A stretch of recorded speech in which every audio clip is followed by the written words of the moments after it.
बघा, हे खेळणं आपण घरी पण बनवू शकतो, कार्डबोर्ड पुठ्ठ्यापासून पण बनवू शकतो. खेळणं काय आहे काय नाही याच्यात मी आणि ते जर व्यवस्थित पृष्ठभाग असेल असं सोडलं तर गाडी ती अशी पुढे जाते. आणि सगळे सांगतात की न्यूटनचा गतिविषयक तिसरा नियम वगैरे वगैरे वगैरे सगळं सांगतात. पण ज्या वेळेस तुम्ही एक चांगलं प्रभावी परिणाम देणारं ज्या खेळणं तुम्ही बनवायचं ठरवता ना, त्यावेळेस तुम्हाला कोणत्या कोणत्या घटकांचा विचार करावा लागेल. तर हा जो चेंडू आहे ना, सॉरी हा जो फुगा आहे, हा फुगा याच्यातनं हवा बाहेर जाते. तर हवा बाहेर जाण्यासाठी ही जी नळी आहे तिची डायमीटर किती असावी.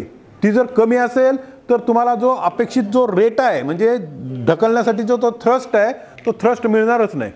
तो जर खूप मोठे केलं तर भस्कन हवा निघून जाईल, त्याने पण येणार नाही. तर त्याच्यासाठी तुम्हाला याची डायमीटर जी आहे ती नक्की करावी लागेल. You have to decide the diameter, optimize the parameter of this tube.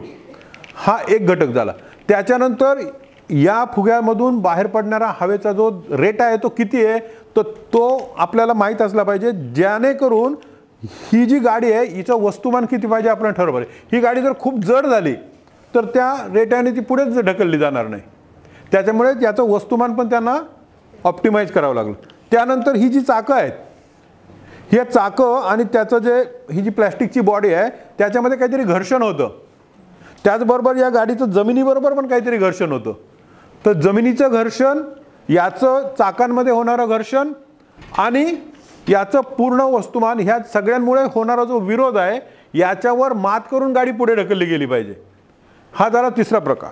नंतर हा जो फुगा आहे हा फुगा बरोबर मध्यभागी असला पाहिजे, म्हणजे तो फुगल्यानंतर त्याचं जे बॅलन्सिंग आहे त्याने तोल सांभाळला पाहिजे. तो जर समजा इकडे मागच्या बाजूला जर असेल तर मागच्या बाजूचं वजन वाढल्यामुळे गाडी अशी वरती जाणार, पुढच्या बाजूला असेल तर गाडी मागच्या बाजूने वरती जाणार.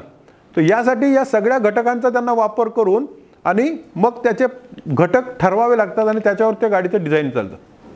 आपल्याला असं वाटतं की खेळणं म्हणजे काय, पण खेळणं बनवताना, म्हणून मी मुलांना विशेषतः आणि शिक्षकांना सुद्धा सांगत असतो की खेळणी स्वतः बनवा.